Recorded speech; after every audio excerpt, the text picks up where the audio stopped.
Alright, napansin ko lang ang ganda-ganda Parker. Ni Lagerta ngayon. Pinag-uusapan kasi namin ngayon ni Jepoy, si Parker.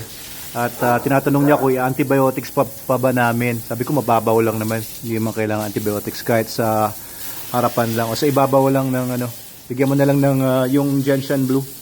Tapos binetadine mo naman, di ba? So ito naman ang ating mga alagad dito, si Bjorn at saka si Lagertag. Tuwang-tuwa ako, kaya gusto ko i-video to ngayon. Ang ganda ng coat niya ngayon, oh. Tapos nagda-darken pareho yung coat nila. Ito nagda-darken yung ibabaw. Kita mo, nagda-dark, no? Yung kay Bjorn. Ano? Pati yung kay Lagertag. Nagmamana na kay Ragnar. Nagmamana daw kay Ragnar, yung tatay nila. Ayan, kasi pagdating ng mga 1 year ng mga aso, doon lumalabas talaga yung totoong kulay nila. So, ito mga to ay 6 months old pa lang. Ayan, si Lagertag.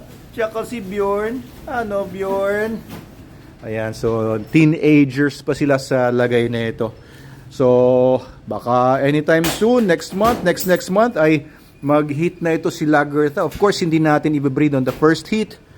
After ng first heat, siguro mga 1 year siya pataas. Tignan natin kung i-breed natin siya. Kanino kaya maganda i-breed ito? Tignan natin, pero hindi naman ako ganun ka-eager mag-produce ng mga dogs ngayon. Pero ang ganda nito. Oh, kapag makapagparami tayo ng ganitong klaseng aso, grabe. Ganda. Sobrang ganda niya sa in person. Ang fluffy ng balahibo niya eh. Di ba pinalalabas namin siya pagkahapon. Kaya don't worry sa mga nagsasabi, "Oy, grabe si Doc Abel Manalo. Nakakulong yung mga aso nila." Nakakulong po ito kasi nakabukas po yung mga cage. Ha? Ito yung ginamit namin kahapon. Okay. Ito yung mga luma nating mga harness. Ito ay binigay ni Sir Allen Karamihan na nasa US na ngayon. Kasama nung binili nating aso sa kanya, si Darna at saka si Gordon. Ito naman ay galing sa Elite K9.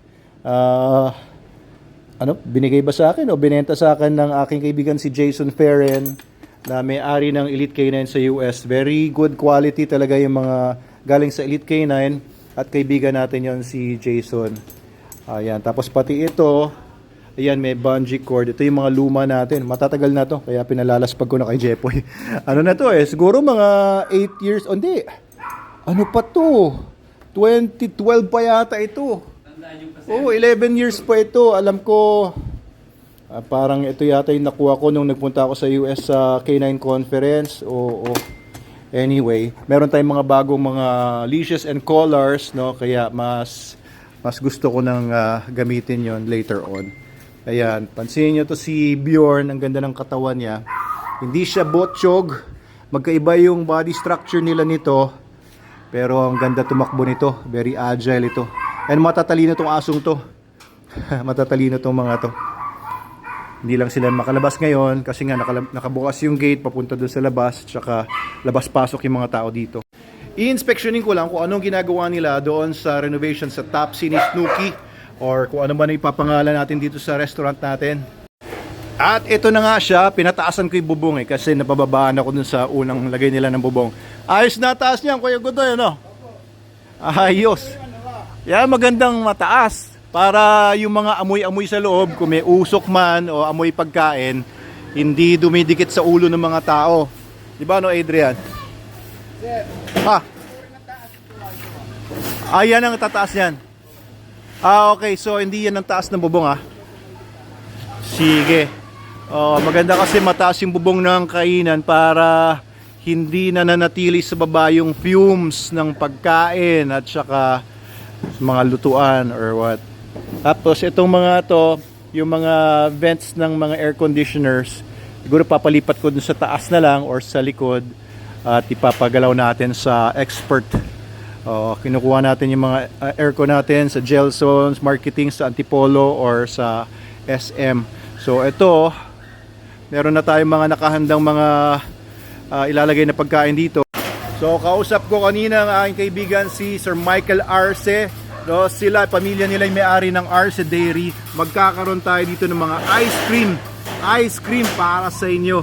So baka magkaroon din tayo ng Mr. Frosty ice cream dito, yung mga pa-cone at saka mga barbecue. Baka mag-franchise tayo ng barbecue. Maganda kasi dito, Loob ng subdivision itong lugar namin sa Meta Animals. Pero dito ang daming mga nagtatrabaho sa Jabi.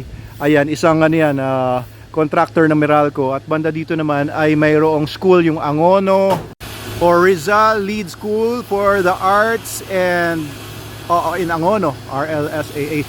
Diyan yung kanilang campus. Ayan, tapos ang daming nakatira na dito sa San Martin area. So ito, kanto po ito, Meta Animals, kanto ng Main Avenue and 10th Street. Ito yung 10th Street. Ayan, marami nakatira dito. And syempre, dito nakakain, ayan ang ating mga employees dito sa Manalo K9 Meta Animals ng mga yan, masisipag ang mga nagtatrabaho dito. Oo, store boy nga natin sila.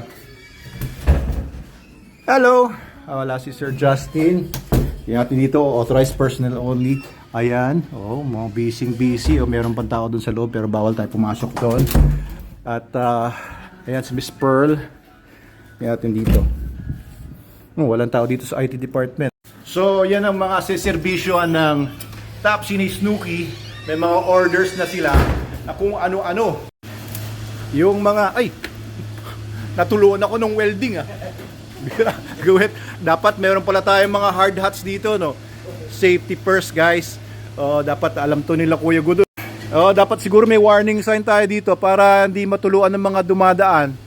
Ano, nag-welding ka ba dyan? Dapat meron siguro tayo ditong meron tayo siguro ditong notice, ha.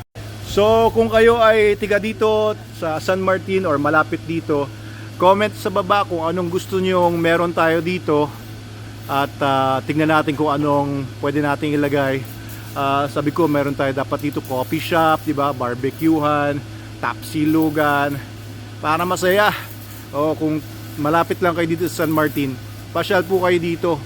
Sa guard, sabihin nyo lang yung pangalan ko.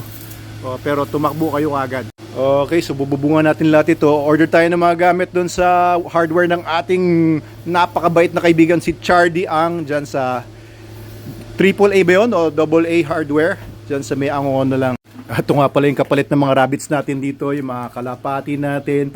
Paitlogin natin to mga to, bro. Ayan o. Ngayon po magsasummer, breeding season nila. Mga fancy pigeons. Dapat lagyan mo to ng mga anakan nila eh. Ito yung original na magulang. Ayan, paramihin natin ito. Okay na ang Topsy ni Snooki doon. Tama naman yung bubong na ginagawa nila. Talaga ako, nipis damit ko. Ayan, yun talaga si Madam Snooki. Ang ganda nga sinasabi ko, babanatan pa ako.